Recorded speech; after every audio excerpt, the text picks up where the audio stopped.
Olá, minha prezada amiga, meu prezado amigo, bem-vindo a este programa que é o seu programa Apontamentos da Semana. Nesta rúbrica, semanalmente, nós analisamos vários assuntos de índole espiritual e que, de certeza, que têm respondido, efetivamente, a algumas das vossas inquietudes e também daquilo que cada um de vocês procura nesta terra, portanto, com o objetivo, efetivamente, de encontrar Jesus na vossa vida como vosso Salvador pessoal. Esta semana nós voltaremos a ter um novo tema e esse tema, enfim, para esse tema nós continuamos a contar com a presença do Pastor Elídio. Pastor Elídio, olá, bem-vindo mais uma vez. Aqui estamos outra vez para falarmos de mais um novo assunto, um novo tópico.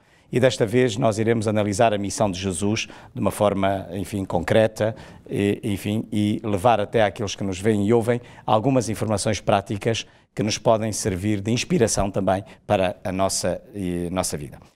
Pastor Elídio, não haja dúvida que na Bíblia nós temos as famosas profecias messiânicas, portanto estão bem conhecidas profecias messiânicas. Qual é a importância que estas profecias têm para a nossa fé? Esta é uma questão importante. E a segunda, já, portanto, para juntar à primeira, por que razão o Messias de Israel deveria ser também o Salvador do mundo? Jesus, ele deveria vir a esta terra como estava previamente anunciado no livro do Gênesis, no capítulo 3, no verso 15, nessa famosa e primeira profecia de que o Salvador viria através da semente da mulher. E todo o Antigo Testamento, aliás, toda a palavra de Deus, ela é arquitetada e pensada e gerada, se quisermos, para mostrar, para indicar o caminho que levaria, que terminaria na pessoa de Jesus. Ora, Jesus é o culminar de tudo isso, ou seja, quando Jesus aparece, diz que está cumprido o tempo. Isto é, ele é a culminação máxima desse plano da salvação da criatura, do Criador à criatura. E, portanto, nós podemos ver desde o Antigo Testamento, nos profetas maiores, nomeadamente em Isaías, por exemplo, algumas profecias ligadas àquele que deveria de vir, ou seja, que nós conhecemos como sendo Jesus, e que, curiosamente, no Antigo Testamento é tido não como Jesus, mas exatamente como o servo de Deus, ou, se quisermos, o próprio Yahvé.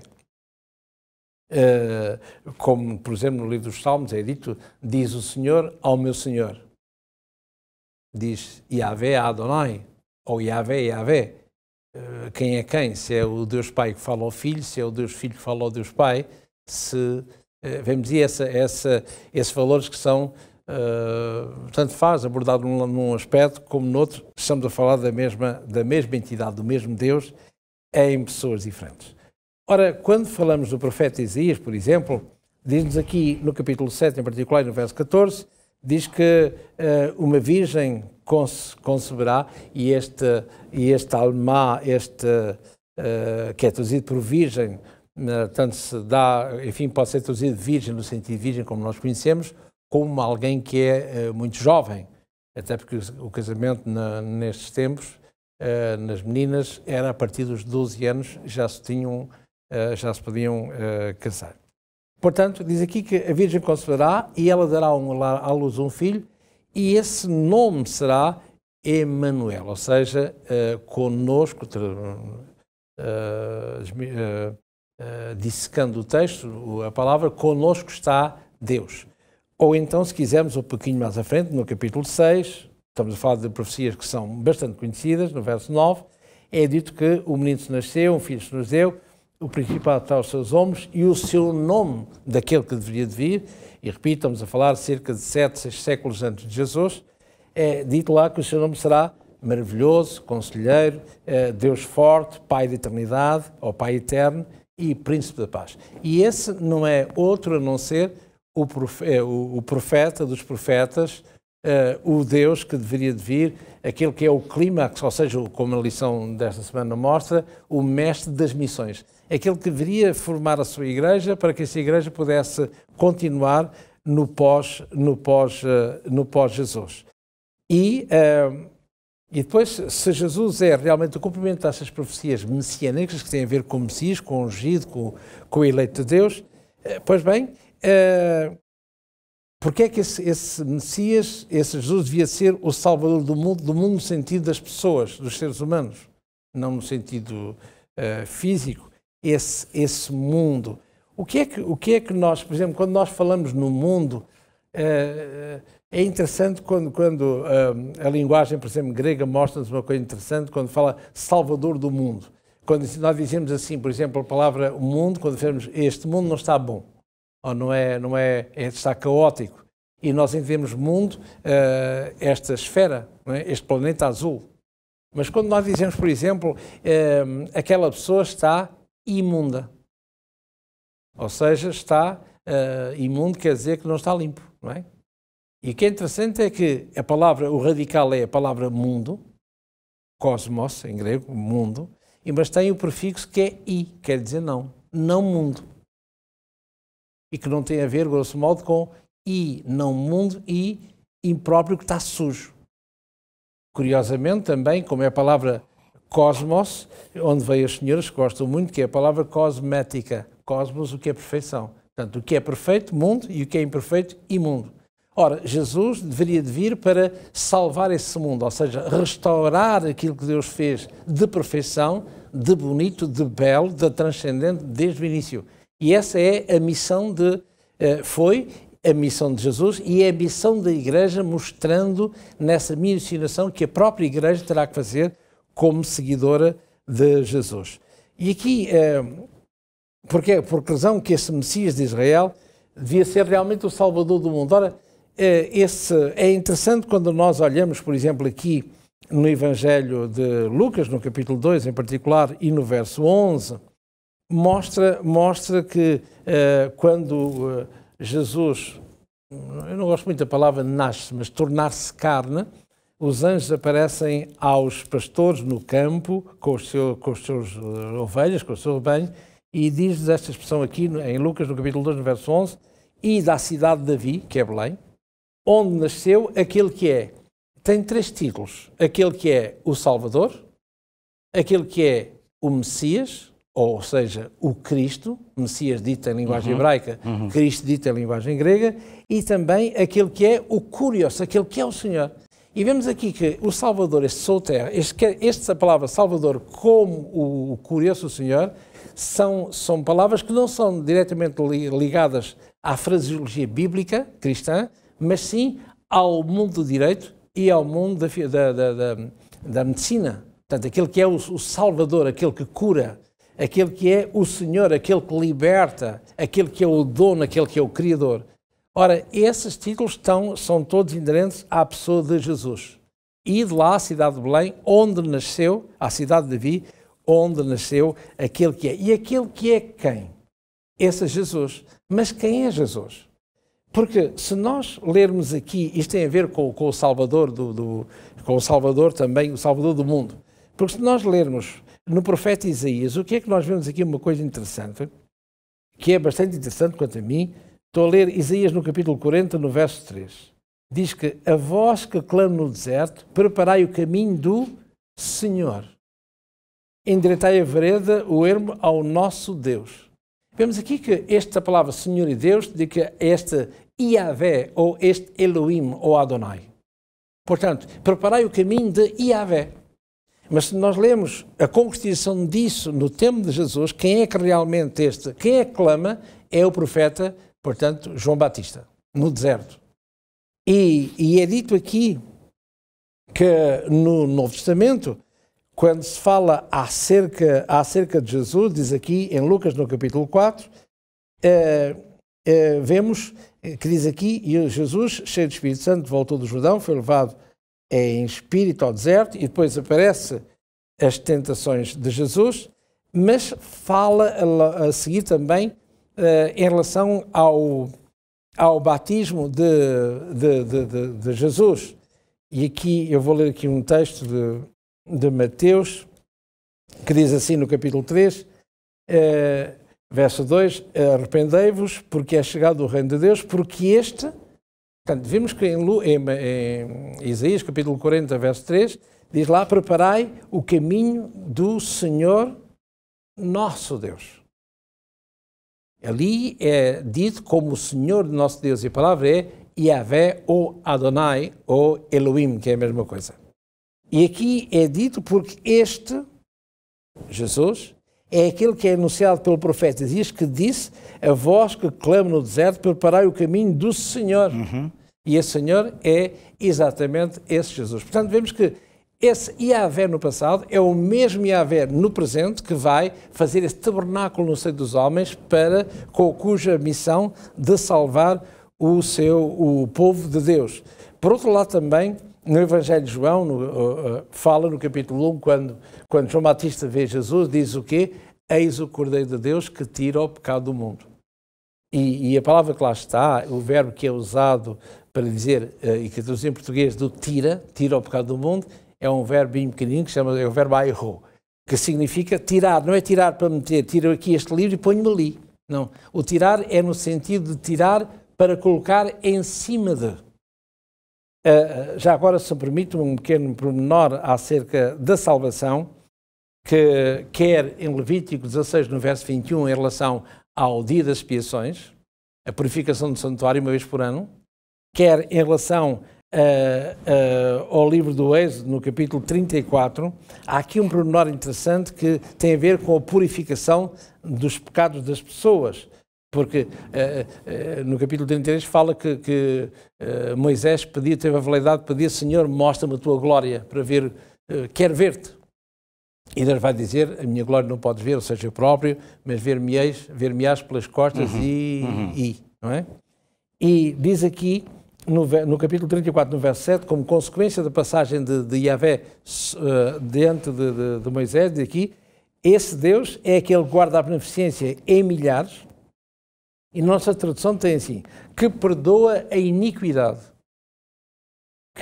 a transgressão e o pecado. Ora, o termo que lá está, embora seja traduzido por perdoa, não é o termo perdoar. E aqui há uma pequena discrepância em termos original e na tradução, que é aquele que leva sobre si, aquele que tira, aquele que carrega sobre si o pecado, a iniquidade, a transgressão. Ora, e é isso que Deus faz através de Jesus, e Jesus à sua igreja, esta ideia de que não há salvação, por isso é que Ele é o Salvador, por isso é que Ele é o Messias, aquele que é enviado de Deus, o ungido de Deus, e por isso é que Ele é também o Senhor. Muito bem. Portanto, Ele é o Salvador e é o nosso dono. Muito bem.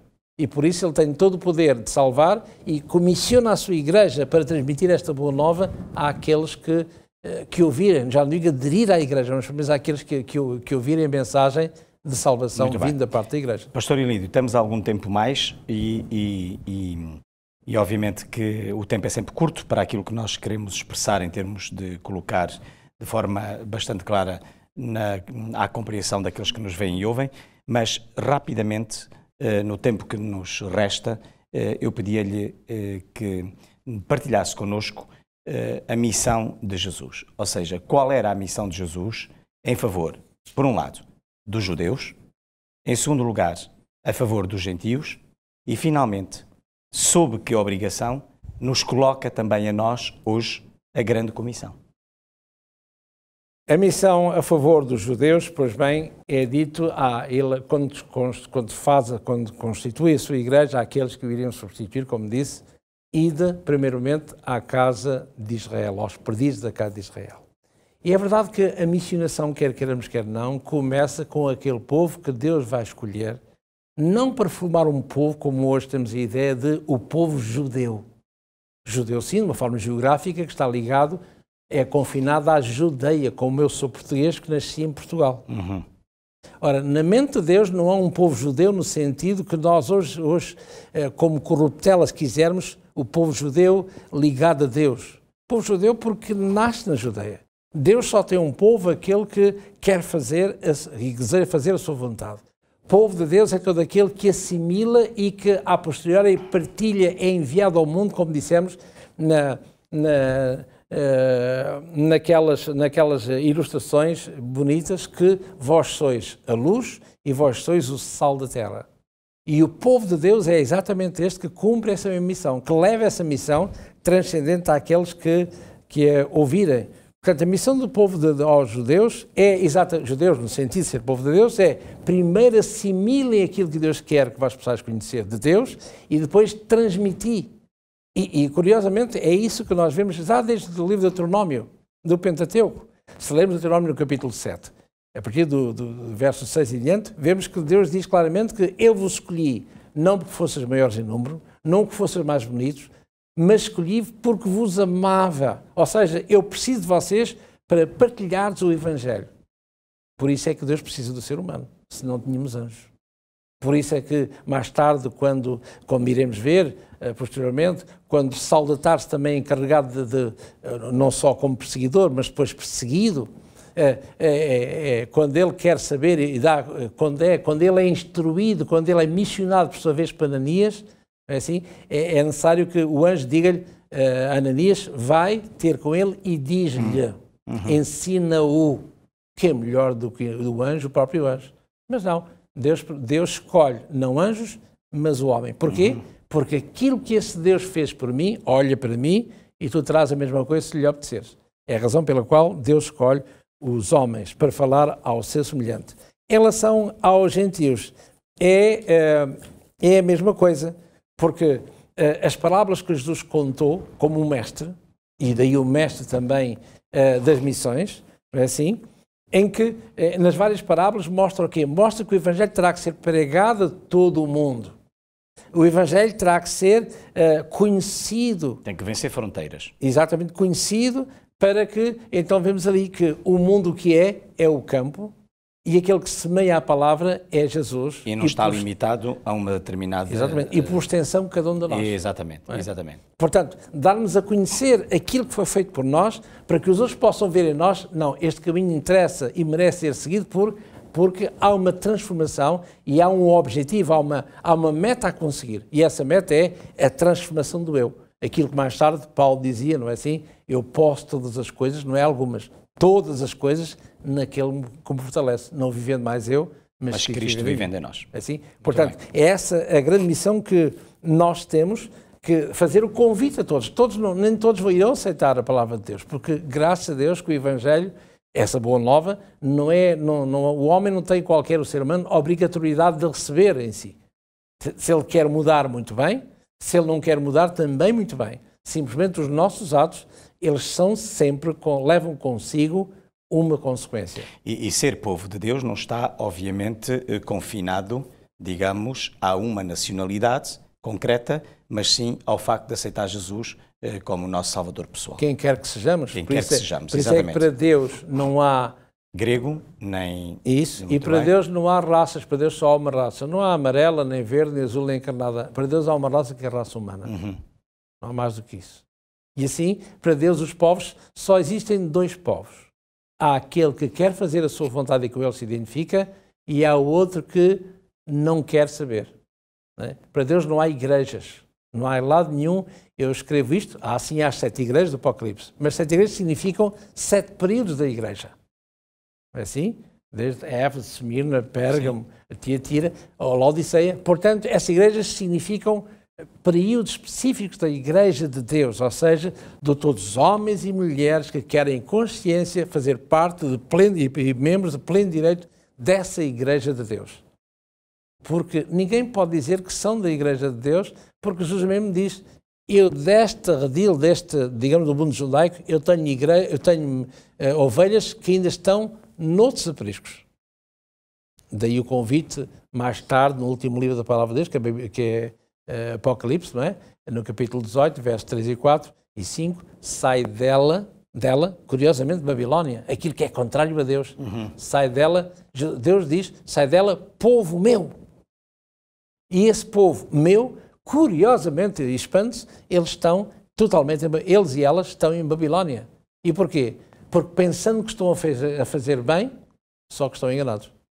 Porque não conhecem a palavra de Deus. Portanto, não são as pessoas que nós devemos, menosprezar ou olhar assim de soslaio, ou olhar por cima dos óculos. Não, é um sistema totalmente falso, ou sistemas que enganam aqueles que se encontram a pensar que estão a cumprir o seu melhor para com Deus, quando afinal estão sistemas totalmente falsos da Ásia.